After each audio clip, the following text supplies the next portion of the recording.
So Noah's comment said there were 83 people waiting, which is crazy because I remember when 83 people watched.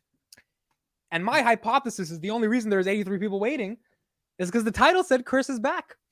So all of you guys are waiting on KRIS. Look, there's 114 people in 16 seconds. That's crazy, bro. That's insane. That's wild. Granted, we had about 130 yesterday, but still, you know, it's cool. Okay, KRIS is back. I'm gonna just go to the chat and just riff on how shitty the show is for a little bit. Is that cool? Is that cool, Amit? That was hilarious. So we're still waiting for Carlson and Chris to come. They'll be joining in a couple minutes. I think the aftermath of yesterday's 2-hour debate. Yeah, that was a long one. It was a long one. I think you guys enjoyed it. On Twitter, if you guys are following us, which if you're not, please follow us. I want to give a special shout out to Vitaly, actually. He has crossed 1,000 followers and he's growing like fucking crazy. Yeah, what am I at right now? I don't know where you're at, but I'm going to plug you right now. Vitaly's at, wow, you're at 1,121 and you were at 1,038. I think like yesterday or 2 days ago. That's pretty good. And most of my comments are just smart Alec responses to people. So it's zero value. It's just smart responses. People must enjoy a little sarcasm on the internet, I guess. Growing Twitter is very, very difficult. I mean, Vitaly, you knew the days when you probably had like 14 followers. It's not easy. Yeah. So I think before this pod, if I recall, like, was it 3 months ago, 4 months ago? I forgot when this pod, but I think I was at like 150 to 250, somewhere in that range. I don't remember exactly. So it sort of grew really fast. Yeah. And look at this. This tweet, 1,500 views. Like your views on the tweets are even, look at this, 860 views. 3,090 views. I mean, these are no joke numbers. Yeah, you know, I never look at those numbers actually. I heard your thing with Farzad, and I was like, I treat a tweet like I just do it and I move on to the next thing. So, but that's interesting. Yeah. Thank you, everybody. I appreciate it. Yeah, huge shout out to Vitaly. He has big plans in the future on artistic things he wants to do. So having a community that actually cares about him and his thoughts and opinions, that's really important.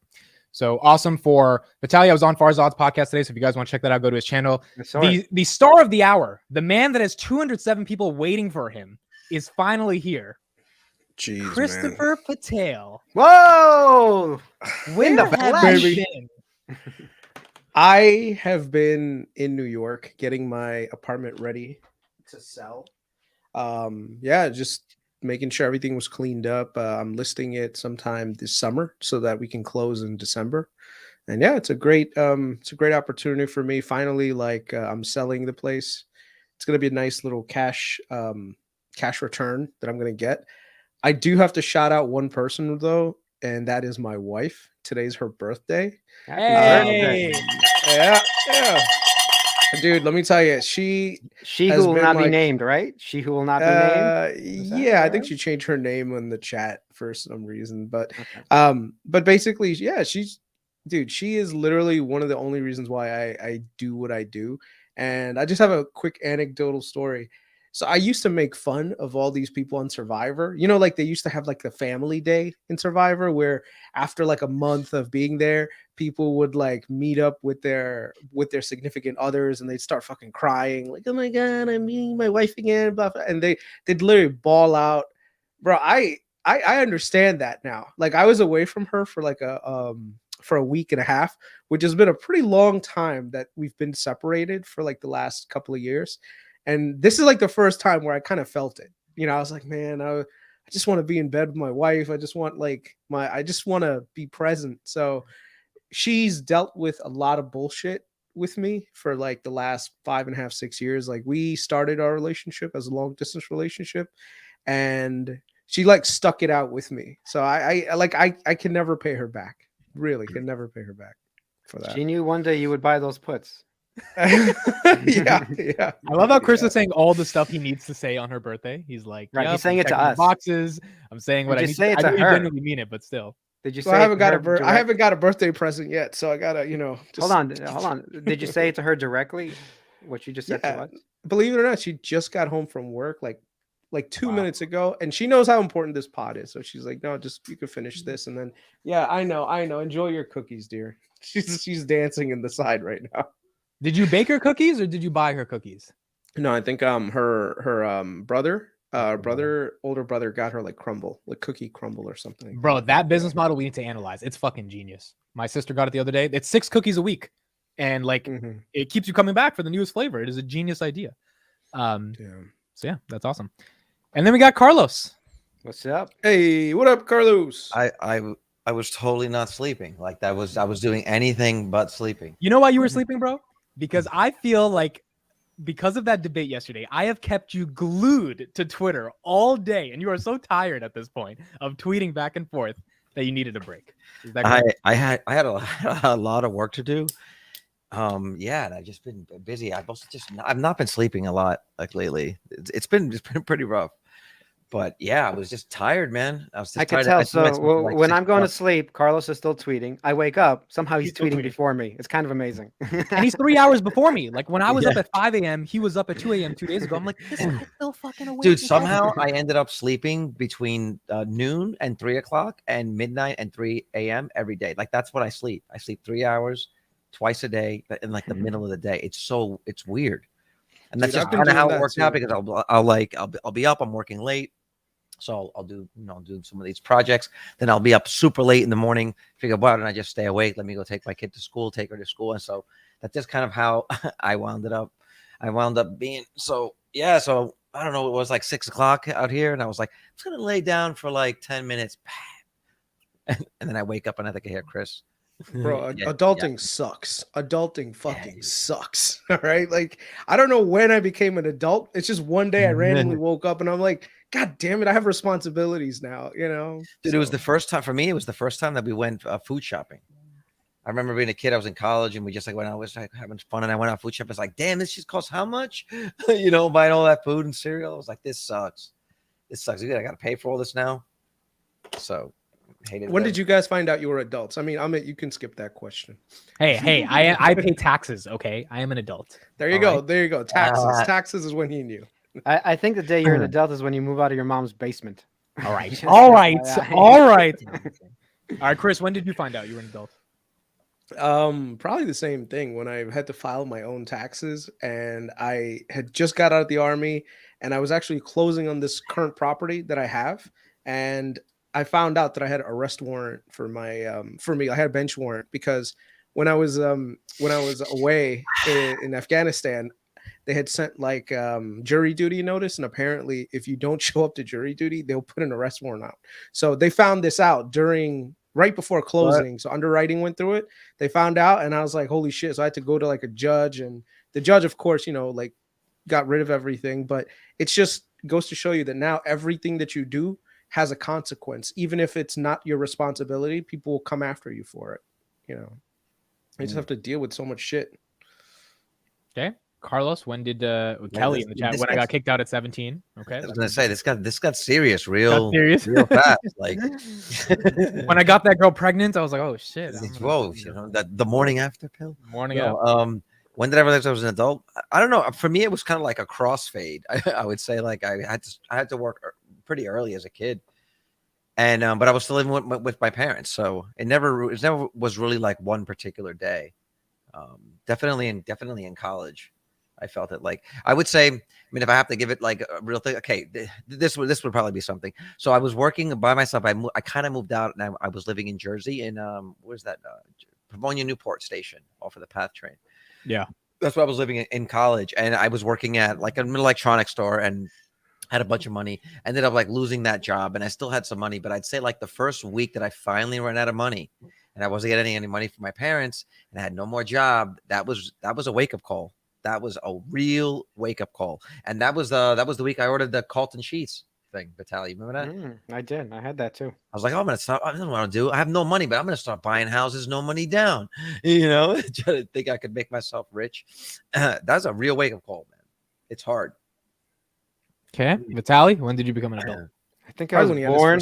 I was born an adult. That's the most Vitaly answer I've ever heard. I was, even as a kid, I would read real estate books, Carlton sheets, all this. Like 16 years old, I'd be like reading and lecturing my parents on how to do something. Sort of like we were lecturing you, right? So I've been doing that for a long time, obviously, and so I've always felt like an adult, even though I probably behaved like a total kid for like 30, 40 years. Just stop yesterday, probably. You still do. No, you still do. Absolutely. I want to be a kid though. At the end of the day, I want to be younger. Like if I was stuck in 27 to 32, somewhere in that range, that'd be amazing. That'd be the best time to be stuck. Do you guys like as Indians? Do you drink this drink, Malta? There's an Indian version of it. It's not a beer. It's like a malt. Is there alcohol in it or no? No, it's like maybe like 1%, but it's like a malt. No, there's no alcohol. I don't even know what it's made out of. No, it's not a Mike's Hard. It's not. It's pretty good, and they have like a Spanish version and there's an Indian version. I actually like the Indian version better. Damn good. So is it liquor time? Should I get a drink? Carlos, yeah. We got to do a drinking episode one day. Is this Sunday? Yeah, we should. Oh, we should. Yeah, Sunday. Maybe we should. Right? No, I'm not drinking. It'll be 8:00 in the morning for me. It's funny. Tell people we're doing. So hey, we're having a podcast Sunday at what time is it? 11 a.m. Eastern.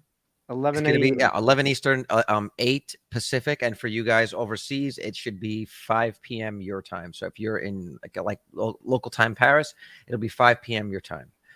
We should start actually promoting it. But yeah, we're gonna try to go live for all of you guys. Can you put up the comment by P. Morton, the one with like I was down to my last $50? If I can find it, yes. So yeah, so one of the things about the military that I didn't realize is just how desperate people are in trying to change their lives, and how many people that I met who literally the military saved their lives. Like I remember my bus trip from MEPS, like MEPS right before you go to basic training, like you finally like meet up with everyone who's supposed to be going with basic training, and they fly out and stuff. And let me tell you, man, the stories that I heard, I mean, I joined right around the time when the first great financial crisis hit. There were people being laid off everywhere. Like there was no jobs around, and people were literally joining up the military because that was their only avenue out. Like there was no other choice for them. And it really does suck. But at the same time, it really build a lot of character for people. The one example that I would give, and I didn't even know that this was still a thing, but this one guy, I remember his name was Lowry. Okay. This dude was a heroin dealer from Louisiana. I mean, he had the thick ass Louisiana accent, and I didn't know this, but on his 18th birthday, he went before a judge for sentencing, and the recruiter negotiated with the judge and said, hey, you know what, if you let him, he'll join the army instead of going to prison as a way to save his life. And it actually happened. So I remember, but dude, Laurie was just fucking crazy, dude. I remember I had to go in the combatives pit with this guy one time. He nearly took my head off, man. Like this guy was ferocious. He was small. He was only like 5'6", but this dude could really like take on people. And I had a great experience serving with so many people. There's another guy, this little Filipino dude, Espino.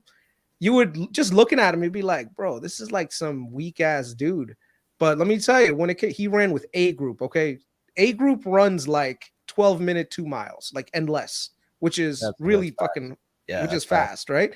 Espino was like 5'4", and dude was running that. All right. And he was keeping up the entire time. Dude was like all rock muscle, Once again, like the military, it taught me one thing: don't judge a book by its cover, because the biggest dudes are usually some of the biggest fucking cowards, and the smallest dudes have so much heart, like you would not believe. And it's just, and especially when you get into like special forces and stuff. I remember they tried to recruit me for special forces, and I was like, man, I'm not, look at me, I don't look like special forces material. Like they're like, no, you got everything we need. You got heart. That's all that matters. And I'm like, okay. You're breathing. No. Well, the thing is, I spoke multiple foreign languages too. That's another thing. So why did you join? Did you ever tell us that? It was a combination of things. Like once I was working in a lab in Farmingdale, Long Island. It was the same company as my dad, and I really just did not enjoy that. And I really needed like a change of life. I really wanted to do more, and I've always kind of wanted to serve the country in some way. And I figured, you know what? I'm young. This is like the only time I'm going to be able to like really experience life outside of just your normal experience. Plus, I was a first generation immigrant. I always felt like the need to pay some of it back. And so I considered, at first I was going to join the Air Force or the Navy, but they weren't nearly as appealing. And the Army at the time, they just, yeah, it's just a lot of things went in a certain direction. I remember I had taken the ASVAB, and the ASVAB, it's basically like the test you take to get into whatever job profession. And they just said, pick whatever job you want. And originally I was going to do a nuclear engineer on like on a submarine. But then I found out that it's like 6 months at a time, and it's with a bunch of dudes because women aren't allowed on nuclear subs back then. And I was like, nah, I'm good. Like I'll stick my ass above water. Plus I couldn't swim that well either. So yeah. So now I stuck with the Army. I had a great experience too. The Army too also has a lot of duty stations. Like you could go everywhere. That was the other thing. But if I had to do it over again, I probably would have done the Air Force instead, because the Air Force are just a fucking bunch of pampered, like their whole service. I can't tell you, like the Air Force is just hooked up. I've The seen Army Top Gun, is man. okay. Huh? One I've of seen one, Top one Gun. of one of the buddies we Yeah. used to roll with was in the Air Force, and he was kind of a dick. Like we hated going out with him because we'd go out with him like downtown in like in New York and Brooklyn, you know, going to pick up chicks. This dude would go out in the uniform, dude, like, and we're like, you're an asshole going to the fucking club, because he would have like the full, you know, he'd be the guy He's sitting there at the bar peacocking. with all the, Yeah, but it he's was like peacocking, ridiculous, man. dude. He had the freaking full on uniform. He had all the girls be like, "Oh, can I try on your hat?" You know, and he'd be playing with them, and Sounds like amazing. he would talk to these girls all night and like never call us over. It was kind of fucked up. He never like joined the group. So if you're watching, John, you're a dick. The worst service to join is the fucking Marines. Like if you join the Marines, bro, like you get this whole like rah rah rah Marine Corps, but bro, they are the most mistreated service there is. Literally, they get the hand-me-downs of all the services when it comes to stuff.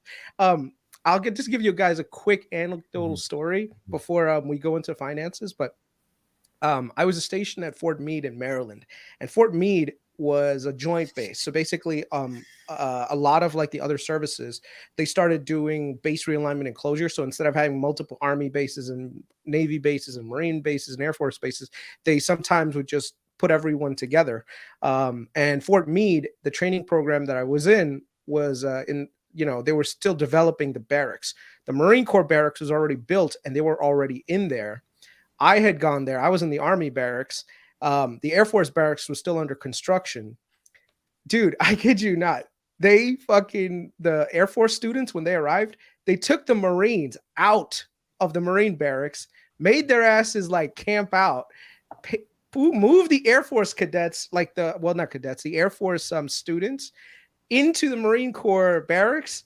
And then to fucking like really just put it into perspective, they paid the Air Force guys more money because it's substandard to Air Force standards. Whereas that was actually Marine Corps standards. It's fine. Like, yeah, it's really sad. Like, the Marines pride themselves a little bit on their the few, the proud Marines. You know? Yeah, you know what they say? Like, the Air Force does this, but the Marines make do. And I'm just like, yeah, but y'all motherfuckers are just mistreated, man. That's why you know what USMC stands for? Well, it's somewhat derogatory, but you know, they make fun of us, so we make fun of them. What do you think USMC stands for?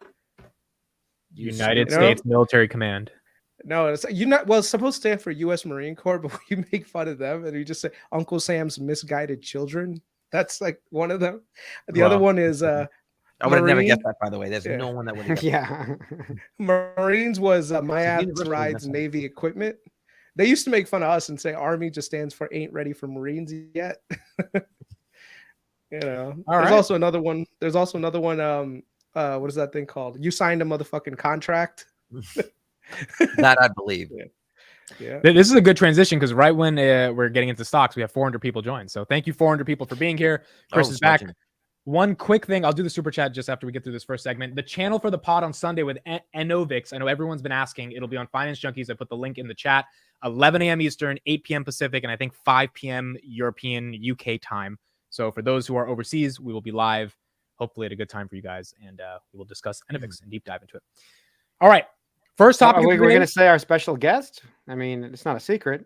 So okay, you guys can present it. Go ahead. Yeah, our special guest is Sonny Coates. He's been on our Discord since basically day one. I think we started a Discord. He was one of the first. He was one of the first guys there. Yeah. He was a super early Enphase investor. He's been banging the drum on Enovix for probably a year and a half, 2 years right now. Another one of the TJ Rogers special. He's a really good dude, knowledgeable guy, great story. I think it'll be one of those episodes you'd only see on like a show like this, where it's not all finance, but it's a little bit of finance, life lessons. So it's good. And I had a chance to meet him for the first time actually pretty recently, and the time flew by. So this conversation, we're not going to have enough time with him. You know? Yeah, he's someone who actually escaped the rat race and was smart enough to buy Enphase at $1. Just remember that. Yeah, he was bad. He was buying Enphase at 90 cents. 90 cents. Here's a quick question about Enovix. You know, I missed yesterday's episode. And you guys had something. Enovix. I'm gonna keep calling it Enovix, bro. Enovix sounds. I'm with you. And Enovix, man. Enovix to the moon. That's how I got it from Carlos. You called it that. That's how I kept. Well, that's what it. When you see the name, isn't that how it sounds like? It's Enovix. You know. Yeah.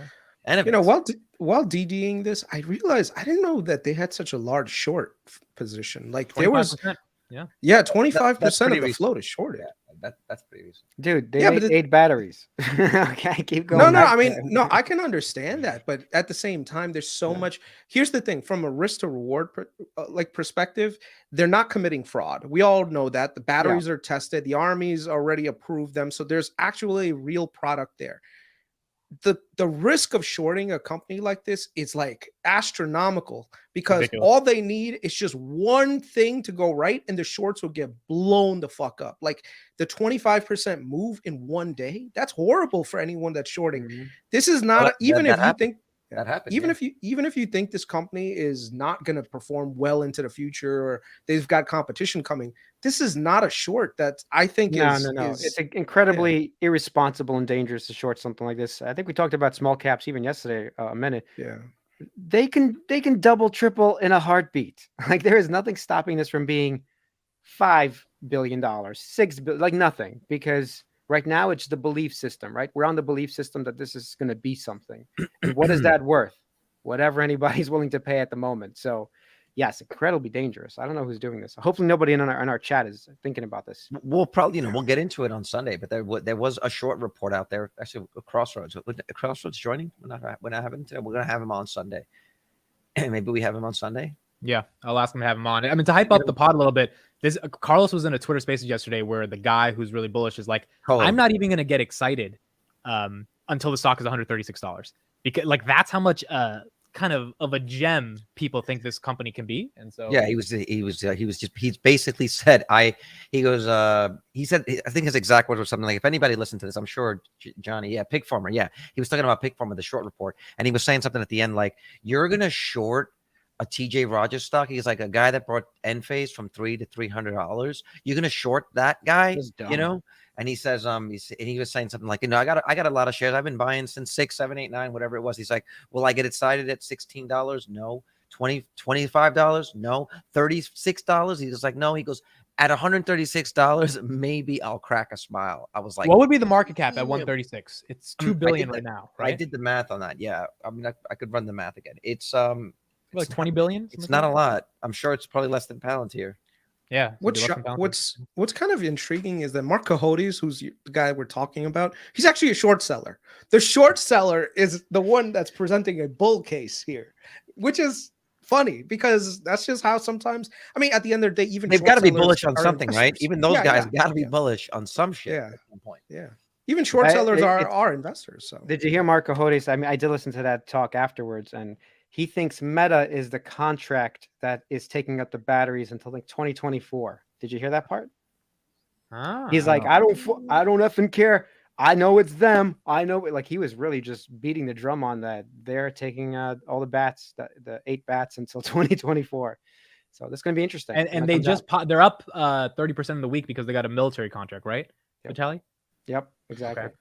So, but the thing is, I even asked Enovix itself. I'm like, so the military contracts, when is it? How many batteries? Of course, there's no actual details for any of this. So I find that's what Palantir does. They're like, oh, you want any details? Sorry, that's classified information. It's kind of annoying. But have you seen our options chain for 2025? I would like some details. Okay, if I did the math correctly, it would be 21.76 billion. Wow, that's nothing. At 100, I mean, I know that's something obviously, but at 136 bucks, $136, right? 136 divided by 1719 gets you a 7.9 multiple. So multiply the market cap by that, and you get about $21 billion, which is less than Palantir. Is this our next end phase, bro? Because if this is our next end phase and all of us grow with it, I mean, I don't think you understand. 3 out of 4 of us are in this already, Amit.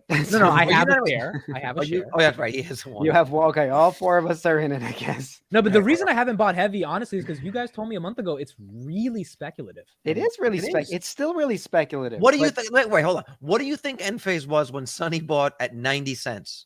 Yeah, do not. Okay, but if this is the next end phase, then it doesn't seem as speculative. Look. First of all, Johnny's right. Do not buy on the news. Like, 100%. It's pumping because of the news. As soon as the news dies down and there's nothing to talk about, they're not making enough batteries to talk about that yet. So then it could calm down. I'm not sure when it calms down. Something that, like I said, something like this can run to $25-$30 in a heartbeat. Like, yeah. This is not a stock that you can time. I don't think so. Like, you literally just have to put in the money and forget it, that it ever existed, and then wake up one day and realize that it was probably a really good decision. I do want to say one thing real quick. As I was doing due diligence on this company, another company came into my radar, but not because of anything. Hold on. Continue to say. Can you guys see my screen? Not yet. Okay. So no, it's not HyperX. It's not anything. The thing is, I was looking up other manufacturers to see if anyone else was doing silicone anodes, right? Because I wanted to see, like, is the technology proven? Like, are consumer grade electronics currently available with silicone anode batteries? And yes, there are. This was the premier product that I saw. Headphones, like, these are like gaming quality headphones. 300-hour battery life. Think about that. 300 hours. And it's proven. It's like actually tested. The company here that provided the batteries was not Enovix, but it's a similar battery chemistry that's being used. So with Enovix, you're getting a whole different perspective, like a different flavor of it.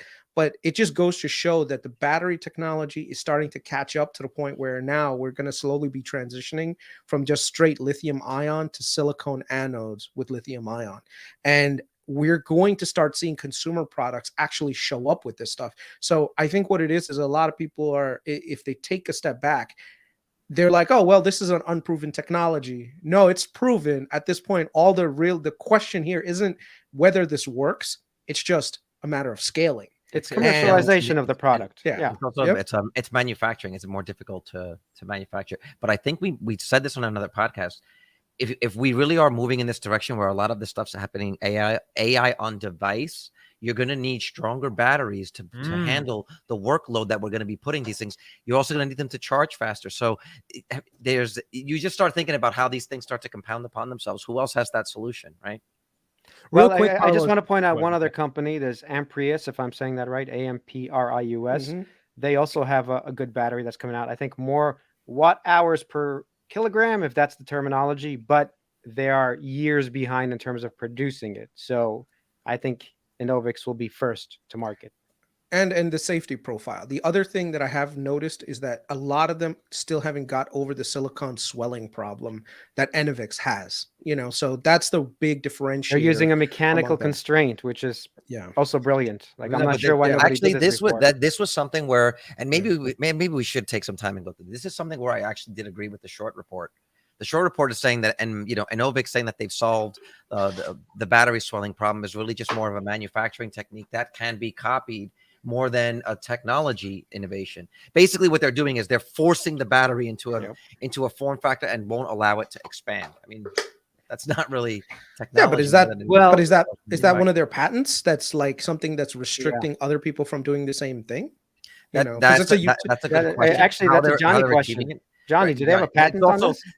It's also the way that they're layering it. Like they're like layering the battery in like sheets. And then there's also this it's patented, he says. Right. Yeah. See, the thing is, the chemistry can be done anywhere. Like, you can make a silicone anode battery. Anyone can do that. It's not that hard. The problem is getting over that swelling problem and having a utility patent to basically manufacture it in that specific way. And I have to do more DD, of course, on Enovix. But if they have a utility patent on that, that means that no one else can do a silicone battery with the exact same utility function as what they have. That's why they call it the break flow technology. So you'd really have to dig into the the break flow is the part that keeps it from catching fire. Yeah, that's actually. But I want to see them partner with a sex toy manufacturer and be like, your sex toys will now outlast you. Yeah. Real quick, before we move on, Carlos and Vitaly, do you think there is a really smart community behind the stock that makes you feel it's less of a meme stock and more like, oh, it's completely not a meme stock, and everyone we've spoke to who's a bull on Enovix has been very intelligent about it, including Johnny and Johnny is another one who was Sunny Codes who basically are if you want any information, go to our Discord, ask them a question about Enovix, and they will give you either presentations or PDFs or actual documentation. I've asked for it myself. They will have that information to give it to you. Okay. So that's kind of amazing. So this is not a meme stock, if we want to get into that topic. And these are not meme stocks. You can pull up some of what he's saying on the, you can pull up some of what no one on YouTube has covered it. In fact, I think we did the first video at all. This is the only podcast that's covered it, and your guys is free. Yeah, no, I think we went looking for this information because they were telling us in Discord for a while back when it was, I don't know, I forgot what the market cap was. And Amit, can you put Rango's comment up real quick? It was actually similar. I think between the $10 and $20 range, it's been there for a while. So we've been talking about it. Chris, sidebar question: in that software that we used when we were doing the Apple streaming event, is it possible for the four of us to be able to pop up comments? I don't know. I haven't used it for that thing. Whatever that. I haven't used it. We could try it. We could try it and see, but I'm not sure. Anyway. Yeah. So this right here is a great comment. So all the business value lies in engineering. Science can be copied. Engineering is a function of time and great people. It's the exact reason why. And that thing that you sent out today, Carlos, was probably the most on point with all the car companies, the EV companies that failed, but Tesla succeeded. So it just goes to show you, it's not just, oh, you make an electric car, you make a whole lot of money. It's not as simple as that. Like, you got to engineer the shit out of this car. Honestly, all of Tesla's patents have been available. I forgot since when, 2000s, whatever. What it was, 5 years probably at least. They've been open and available. Like, there's nothing stopping another company from making a plaid motor. Like, if you think about it, there's really nothing. They don't really have that. Yeah, they have some brands, but they can engineer the manufacturing process to put them out at scale at the price point that Tesla can and still make a profit. You know, it's at this point, those are one of those moats that are like a lot of people don't necessarily think about. They think like, oh, a battery is a battery. It's like, no, there's differences. You know, chemistries can be the same, but the engineering processes can be way different, and the value can actually be generated on one inside of the other. That's why the differentiator between Google, right, where you guys were talking about yesterday, like, there's other search engines out there, but how many other search engines have 90% market share, and why? It's because Google has some great algorithms. Other people have tried making a search engine, but they haven't been able to get that same page ranking algorithm that Google has. So I have a really dumb question. I think, why doesn't Duracell or Panasonic do what Enovix is doing if it's a battery thing? I'm sure they're working on lots of different things. In fact, Maxwell is what Tesla bought Maxwell Technology because of their dry battery procedure. I'm not sure exactly what they use, but dry cathodes. Like, there's no liquid. There's no liquid. Yeah, well, I think part of the process. Either way, Tesla bought Maxwell batteries, so all these companies are doing it. The question is, what is their motivation to actually scale it when they're selling so much already, right? Yeah. So I think Elon or Enovix, some company has to push those other companies to actually change their procedures, just like Elon is pushing with the 4680s. Now they have to make those batteries. Now they have no choice. Yeah. The other thing is, a lot of companies, funny, right? They have the EV charging standard. Now they're having the battery. Right, they're pushing everybody forward. Right. They're just setting the standard. I think also there's that whole thing with like the Blockbuster conundrum, right? Where they don't want to out innovate their core product and make a better product and then literally lose market share. Like, that happened with Kodak. Kodak was like, they were the first ones to pioneer digital photography. But they literally just sat on it. They didn't do anything with it because they were like, oh, well, we make so much money on film. Like, if we release this thing, it'll kill our film business. So what are we going to do? So they ended up losing the entire market. So yeah, I think a lot of these batteries companies that are used to their main bread and butter, they'll just keep like making minor improvements on that versus making a leapward bound improvement on battery life. Because that means that if you have a battery that lasts 5 times longer, that means that you will use less batteries, which means that it'll negatively affect your business. So some probably marketing exec at the top is probably like, hey guys, we need to make sure that, you know, we're not making as long lasting batteries. Or maybe a little bit improvement is good, but a lot will decrease our profits for the next 5 years. Did I send you guys that? I feel like you're referencing that video that I sent you guys about the light bulbs, when the first companies that made the light bulbs. Anyway, I don't remember. Long story. I'm sure I sent it to you guys. You guys don't always watch all the links that I sent you. Like the one I sent you last night was pretty good on BlackRock, by the way. Yes, that was a good one. You got it at 4 a.m. Yeah, I want to do my own segment. I want to do my own weekly segment, a daily segment, how BlackRock is fucked you today.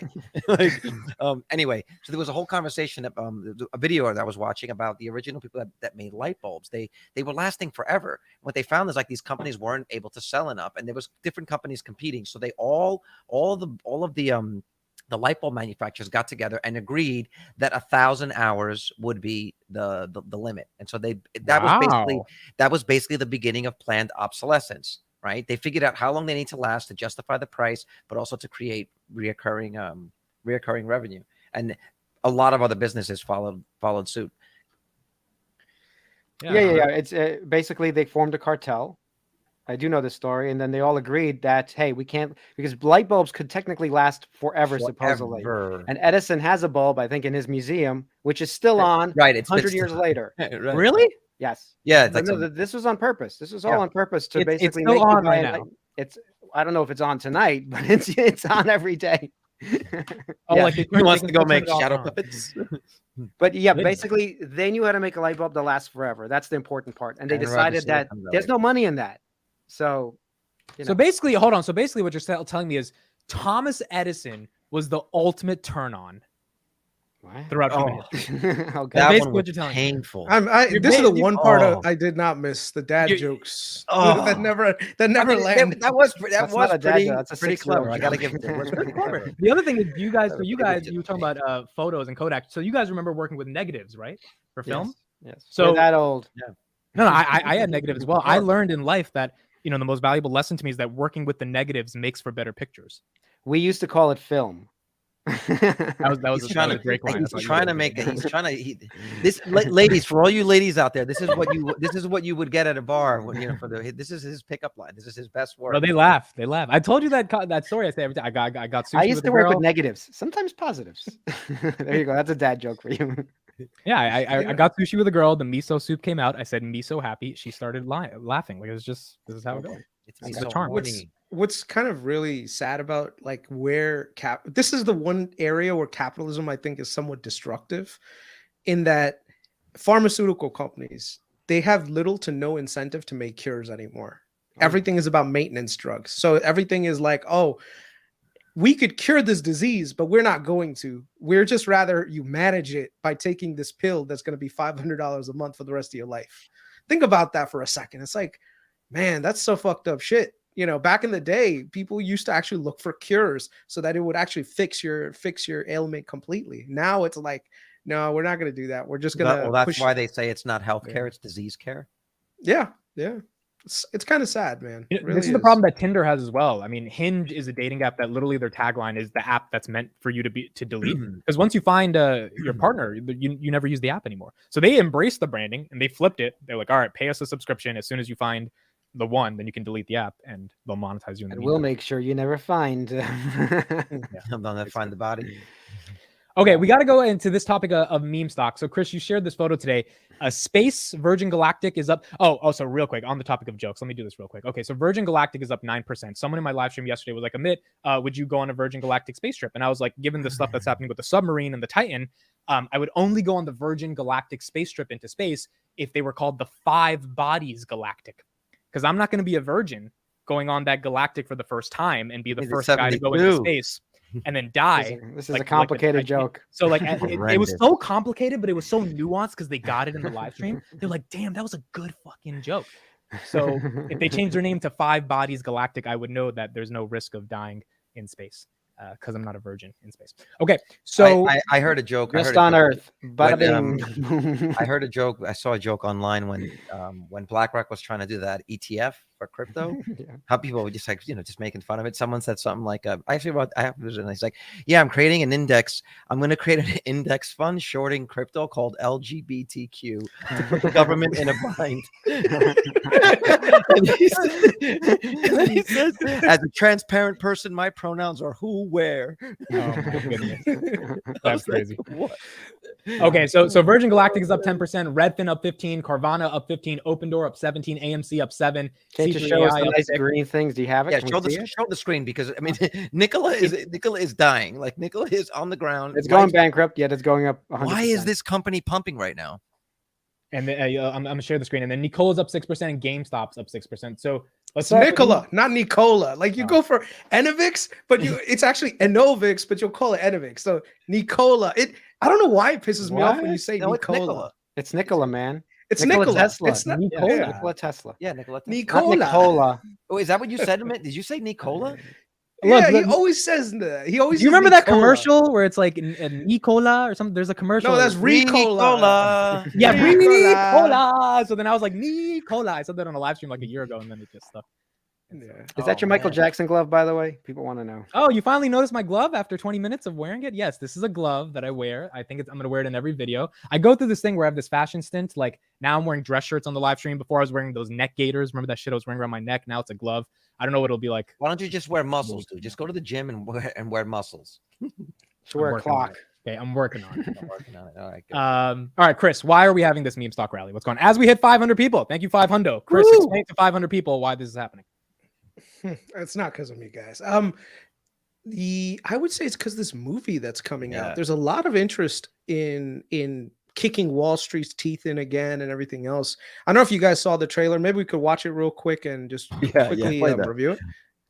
Yeah, let me pull it up right now. I haven't watched it actually, so I'm excited to see it. I still haven't watched it yet. So it's kind of like the underdog story. Like, the story behind it is like the underdogs finally like catching up to like the big guys. And so I think it's starting to like create a frenzy again around meme stocks.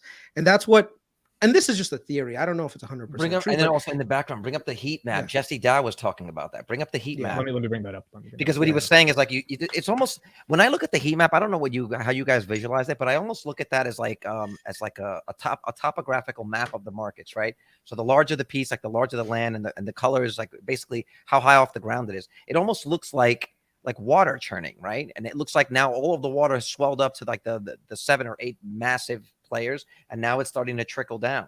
If you look at it with that sort of perspective in mind, I mean, it makes a lot of sense. Jesse Dow, he posted it today. I'm gonna say something about Hood, but after we watch the clip, because I think that's important. Yeah, I agree. I think that's important. I was gonna pull up my Weeble heat map, but I think Jesse's probably has a better picture. And he had a whole explanation on it. Yeah. Can you play the trailer and then you could look for that? Yeah, I'll do that because I have the trailer pulled up and then I'll pull it up. Are we allowed to play trailers? It's probably going to demonetize it, but that's okay. It's fine. It'll be a good. Yeah. No, trailers won't demonetize it because trailers are. Yeah. Because everyone does reviews. Everyone does reviews of trailers. So, I don't know. All right. This is Dumb Money with Pete Davidson. How much did we make today? 5 million. How much did we lose today? $1 billion. You got rich dudes pissing in their pants right now.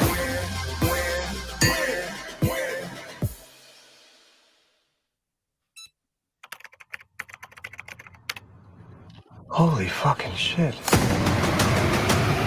I will tell you, I've never seen anything like it. Holy fucking shit. Is the craziest I think I've ever seen. Everything okay? $11 fucking million. What are you gonna do?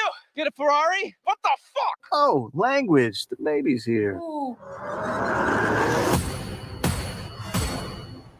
Yo, what up, everybody? Roaring Kitty here. I'm going to pick a stock and talk about why I think it's interesting, and that stock is GameStop. I love this guy. Retail traders have hooked into GameStop. I think they think it's a good investment. It looks like there's one guy driving all the buying. Who is this schmuck? Dumb money, man. Happy to take it. Wall Street? is betting that this company is going to fail. And if it fails, these hedge fund assholes make a shit ton of money. 70,000 people watched this video. Rory City, I love you! If he's in, I'm in. If he's in, I'm in. GameStop, those shares not stopping. The stock is only going to go up. When they hit, I'm going to buy you a mansion. Let's drink to that. My brother is a fucking nerd. Wall Street must be seeing this, right? Holy fucking shit. Holy shit. You should probably dial in. Holy fucking shit. Do you have a minute? Babe, how much did we make today? 5 million? How much did we lose today? $1 billion. And yesterday? 4 million?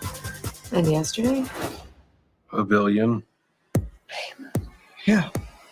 We're like really fucking rich. You got rich dudes pissing in their pants right now. They're coming after you. We need to talk about the GameStop situation. Retail traders always lose. You've been served. Wall Street cheated. Surprise, surprise. You have to testify before Congress. The game has changed. What's the point of winning the race if you let some dipshit steal the prize? A lot of people feel the system is broken. The whole idea of the stock market is if you're smart and maybe with a little luck you can make your fortune. Certainly not anymore. There's no hope for the little guy. Shitballs. Maybe now there is. Fuck yeah.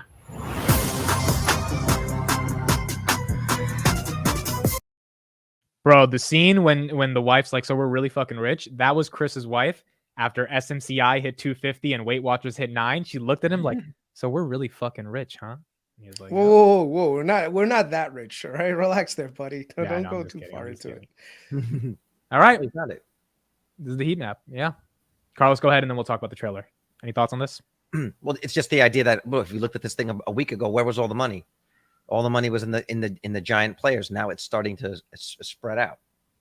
And that was basically it's indiscriminate buying, right? You could say just indiscriminately falling, cascading down. It reminds me a lot of what happens after Bitcoin runs a lot. All coins just pop up on the daily. People just dumping money as Bitcoin's coming down. As profits are coming out of Bitcoin. So that's spreading to all stocks. I'm not buying any of this junk. Like who bought space today? People were saying they're buying space on my live stream, and I was just like, why? Like, what's going on with space? People fucking around. I mean, what do you learn from that? I don't know. It's human, it's like I said in the trailer, retail investors, they always lose. Well, no, you know what it is? It's human psychology to want to get rich quick. And so, you know, when you see, this is pure, in my opinion, this is FOMO. Like a lot of people are FOMOing. Believe it or not, I think even the hedge funds that were net short this year are all FOMOing right now as well, and into some of these other companies. Think about it.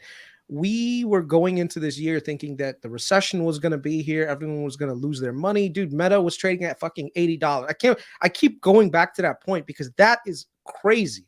That is the level of pessimism that we had reached, where you had a business that's generating so much free cash flow, trading at levels that were like, make it like it's about to go bankrupt. When shit like that happens, you have to be smart and you have to literally just say, fuck it, go in. But the point is, we're on the other side of that now, where right now you have companies that are not making any money, that are losing money hand over fist, but are up 200%, 300%. Hey, don't be talking about Enovix like that, man. I got some calls. Hey. What stock are you the most upset with, Chris? Not upset, but like you're the most like, what the fuck? That's up right now. Well, there's two. One is Open Door. I know a lot of people are going to give me shit because I've always, their business model, in my opinion, is very broken. Like when it comes to trying to buy houses, they weren't able to make money when we had the greatest bull market in buying houses. They're not exactly going to do very well right now with little to no inventory on the market, right? So I think a lot of people are really just juiced up on Open Door right now. And I'm just like, look, guys, don't fall into the trap, because that's what I see happening. But like I said, to each his own. If you made money on Open Door, congratulations. Take some money off the top, especially the insiders are. The insiders right now are selling like there is no tomorrow. So I would say follow their lead, take a little bit off the top. You don't have to dump your entire position. You want to speculate? By all means, speculate.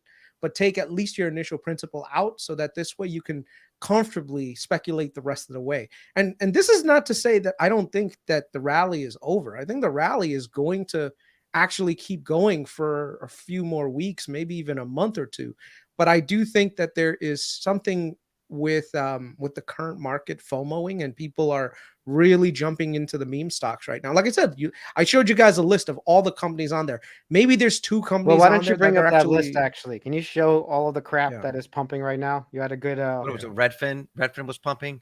I mean, who was that guy that just went on CNBC who said it's a bubble in all things? And I'm always like, those guys are ridiculous because it's always been a bubble in all things. But you know what? Today he's right. it's a bubble in all things.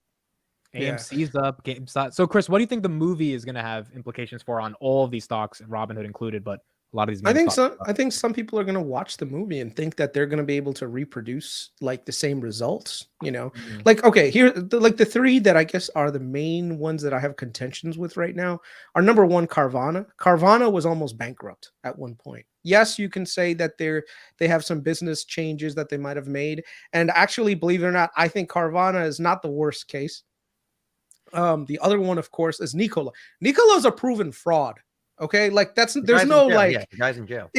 The guy is in jail, and yet people are like, yeah, I'm gonna buy the stock. It's like, come on, guys. Like, where is this? Where's this going? Well, right now? we know that's gambling. First of all, we know that's gambling, and we know that they're going bankrupt. Like this is happening. Yeah. I think they've even just announced that they're stopping to produce electric vehicles completely. So their truck is done, no more. Their electric truck. Market cap. They're going into their hydrogen truck, which has no delivery service, the ability to get hydrogen anywhere. So I don't know what they're doing, but they're going bankrupt. That's what's happening. It's happening. Yeah, and it's up 90% year over year. The market. Go scroll down. Scroll down on it. Yes, it's a trend. People are following a trend, and they're gambling. It's almost $1 billion. If you want, I know it's crazy. That's wild, bro. That's wild. Here, pull this up. Pull this up. This is just in case people haven't seen it. If you're not following us on Twitter, that was what you were talking about. Yeah. It's in the private chat. Okay. Yeah. Let's open up this one. So if you want, actually pull this one up too, because it's related. Yeah, those were all the companies that at some point on the news were touted as a Tesla killer. Like, is this the one that's going to take Tesla? Fisker, XPeng, NIO, Lucid, Rivian, Lion Electric, Proterra, Helion. Remember that Helion, where like they can convert your I guess your gas car to have some electric motors on it. Workhorse, Canoe, Faraday Future, Lordstown, who filed for bankruptcy the other day, Nikola, which is on the verge, and our favorite Arcimoto. Still rooting for those guys, right? But but Battalion on Freelancer Finance, we talked about how many of these stocks. A lot of them. Right? If you had to pick one of these to survive the next decade, I was gambling on some of these back in the good old days. Me too. I was gambling on NIO. I think NIO survives the next decade out of all these. Rivian. For I think Amazon Rivian money. too. Amazon money. I don't think they're going anywhere. I think the Chinese companies survive. NIO and XPeng, or they merge, but I think they survive in some form.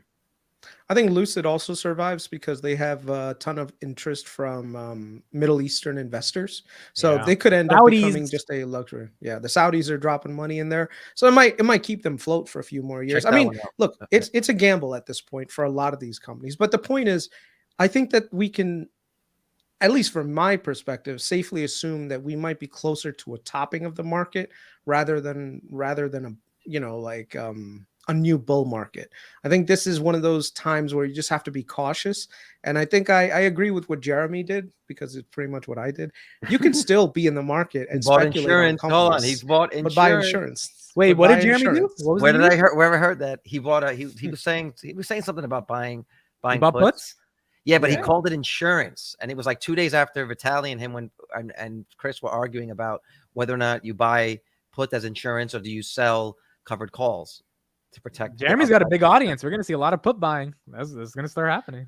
Just FYI, we're at 4,300 on the S&P. If we were to top, and I'm looking at the chart, it would be at 6,000. So we are not topping just yet. Which Tom Lee thinks is possible this year, by the way. If we go to 6,000, we are definitely in a bubble. To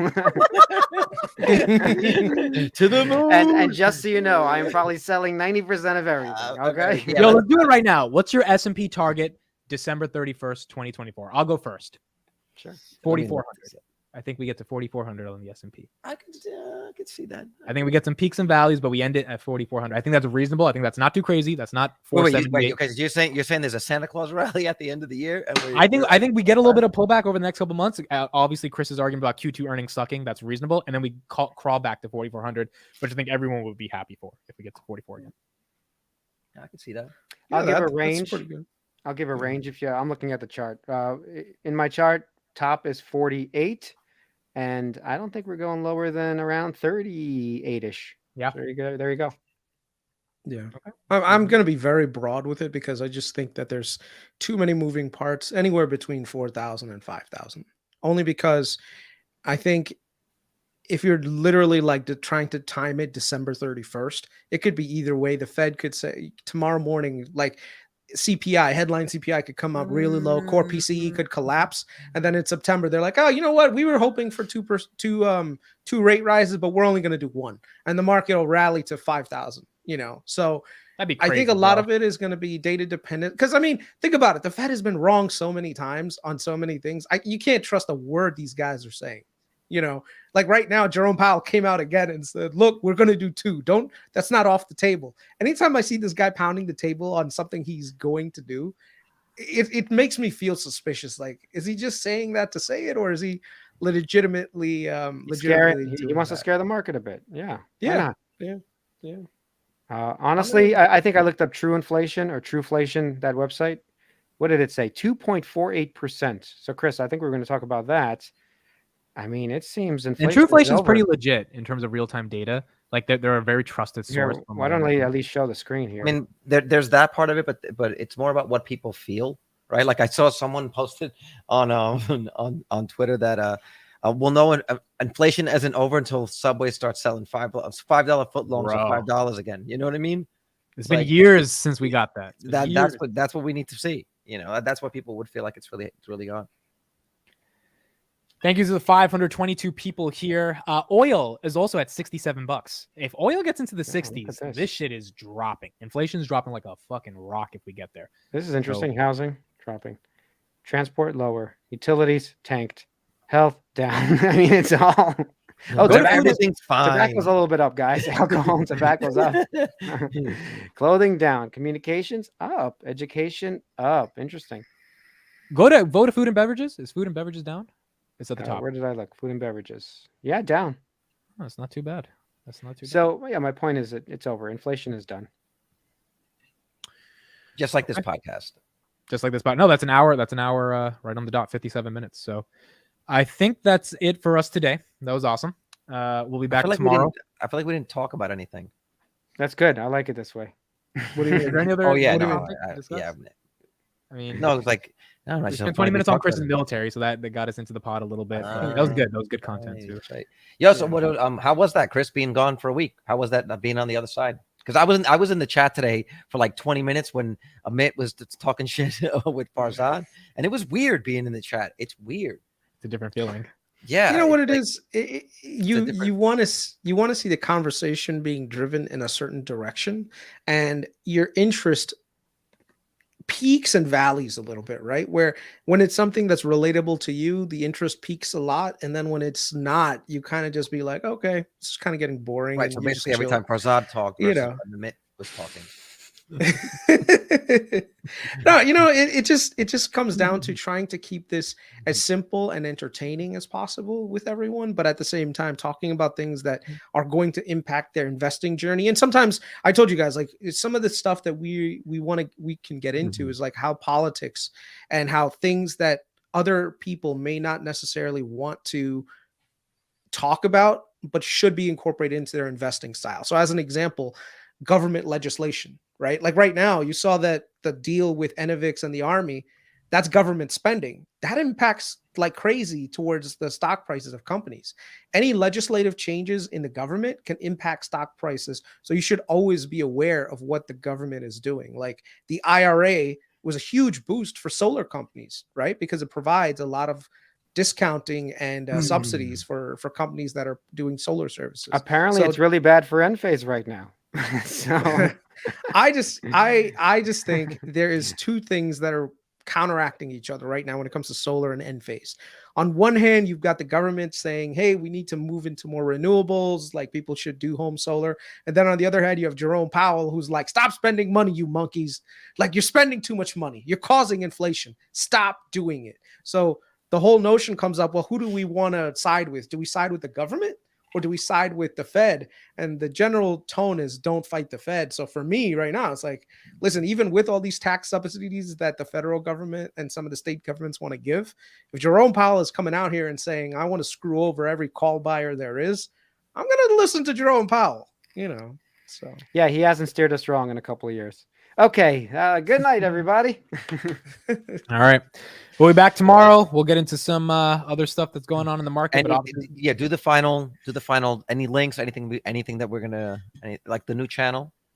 Yeah, let me put the new channel at the end of this episode. I know we touched on it today. Doing that, like even the moderator. Here's the thing. One thing I noticed today, honestly, Farzad's moderators are awesome. Like as it gets close to the end of the podcast, can we get some moderators for this pod that want to take up that role? If you guys are here every day, because I thought Kelly was a moderator. Yeah, but Kelly doesn't tweet our links or anything. She's just like having fun in the chat. But maybe you have to give her just that, hitting that, on boys. With that thing. It was really nice. She's hitting on us. It was really nice that as towards the end of the video, it was like all the links started popping up. Hey, here's some merch, whatever it was. It felt like credits, you know. Okay, so here's what we're gonna do. Johnny's always there. Johnny, you got to do trader Wong. Wong. I was just about to say. Okay, Wong, DM me on Twitter. You're definitely gonna be a mod, and I'll tell you the links to plug at the end, the Discord, all that stuff. Kelly, you're gonna be a mod, so DM me on Twitter. Kelly's probably so annoyed I said to DM me on Twitter because like, we never talk on Twitter. I think DM me on Twitter. Johnny, if he's up for it, Johnny should definitely do that as well. Johnny's a mod on Discord. He was kicking out some bitch today, posting some random some finance scam. Right? Okay, perfect. Yeah, he was out there kicking ass. Okay, so Johnny, Wong, Kelly, those are our three, which means you can't miss a day. It's just not you can't miss a day. So look, between the three of them, we have that. So it's like at the beginning, at the beginning, middle, and at the end, there's certain links you want to plug. But it's also good for us just to get into the habit of doing that. And if we know what we're going to be discussing tomorrow, we should let the audience know. Yes, and please follow Carlos on Twitter. He's the last one out of us to get to this 1,000 followers. He's really close. He's like 100 away. So let's get him to 1,000. Let's get all the junkies at 1,000 followers, which is a big. What do we do at 1,000 followers? We're gonna get some raccoons and we're gonna throw you a little party. Yo, they're all 1,000 raccoons. Bro. All 6 of them gone. Okay, awesome. So I'll message the 3 people I said. I hope you enjoy displacing families, Carlos. Fuck them, honestly. Did you get any ads for Jamaican raccoons today or something? No, but what did I get? Oh, yo, you just reminded me. I took a fucking screenshot of it. Hold on a minute. Garcia says, damn, Kelly's killing it already. Bro, she's got to be consistent. Don't give her like this credit. She's not done anything yet. We got to give her some. What did I get in it? Oh. Here's what I got. Here's what I got an ad for today. This is why I'm going to kill you, Amit. Yeah, I'm gonna share. Ukrainian women. No. I mean, it's no. That thing was like Ukrainian women. That'd be awesome. Okay. Look at what I got an ad for today. Fucking Peppa Pig. Why is that my fault? Because I was telling you that I don't like to mix my feed. I don't want them to track me. So I look at something for my daughter, and I was saying this stuff to you. Look at that. Now I'm getting these ads. You know, you could just get premium and not get any ads. Oh, he only wants privacy to stop kid ads. No, but right. Let's not get into that. The poll that you put up, bring up your poll right now. By the way, for everybody that watched the SmackDown that happened yesterday, the absolute generational SmackDown of the 40-year-olds to them young 20-year-olds that started on YouTube and ended on Twitter. Amit had the nerve to put up a poll thinking he was going to be right. I was like, I know I'm going to piss these guys off. 10,000 followers. Let's see what it. So 57% said pay. 58% of the people are agreeing with Vitaly and I, and we've been asking people what their age range is, and it seems like anyone that is, I don't know, say 28 or 30 and above. And that's enough to win a presidential election. That's it right there. That's it right there. Me and Vitaly are the ticket. Yeah. I'm kind of disappointed that 42% of people are willing to give their data away. Like, it's kind of sad, to be honest with you. It's like, I mean, this is the one thing that like you have that's like a personal thing, you know, and you want to just give it away for free. Do you have, I mean, do you have any, since you weren't around yesterday, do you have any sort of closing thoughts or yeah, any, let's get your thoughts. We're not going to say too much. I we definitely don't have won't to say anything. Man. Everything that I think me and Amit, except everything I think is on Twitter. Everything that Amit thinks is what his other followers think, and he just retweets it and says, And "Yeah, let me just say, bitch." Carlos has been tweeting all day on this topic. I've been tagging him in a ton of shit, so he's just been so occupied on Twitter, which I love it. It's been a good discussion. So. No, this one was really good. This one was really. It actually helped me articulate what I was trying to say in a way that I could not articulate it so clearly yesterday. And one of your boys actually kept pushing me on it. The guy was disagreeing. I almost blocked him, but then he was like, wrote me one more message, like maybe I'm not getting what you're saying, because he kept talking about ads, and so I just wrote out exactly what the thesis. To a stranger, you have no idea who this is. Like, I'm writing you a 5-minute conversation if we just did it this way. But anyway, so Chris, you what are your thoughts? I think it has to be. I think I'm on the side of it, letting it be free, but it has to be something that's optional that a person can choose, right? Where it's saying, look, we want to use your data.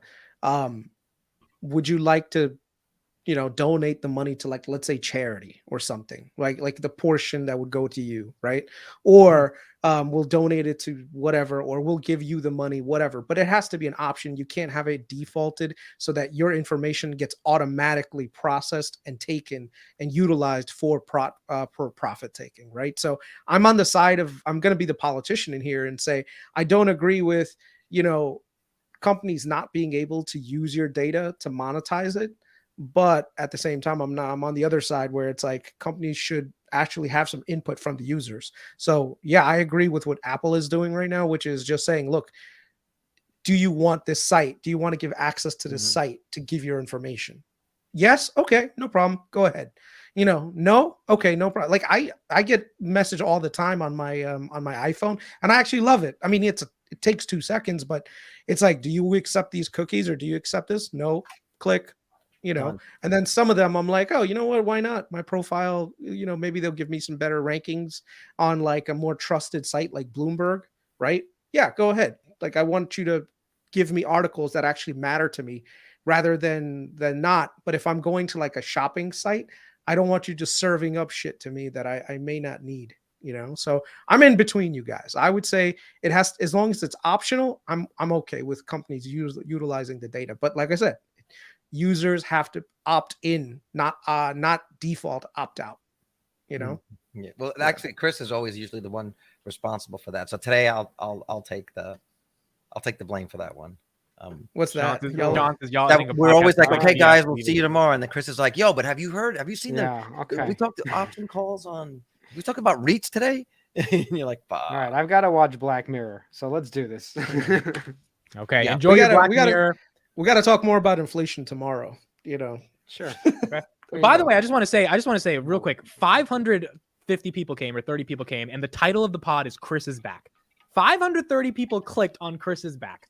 That was the title for today's pod. So Chris, I'm just basically, maybe they thought numbers, man. Men lie, women lie, numbers don't. Maybe they thought it was his back. Back. Chris jokes. Yeah, I'm gonna mention. Someone said Chris didn't mention banks today. Bro, I'll mention banks tomorrow, baby. I'm coming. The banks are coming. The banks are coming back, baby.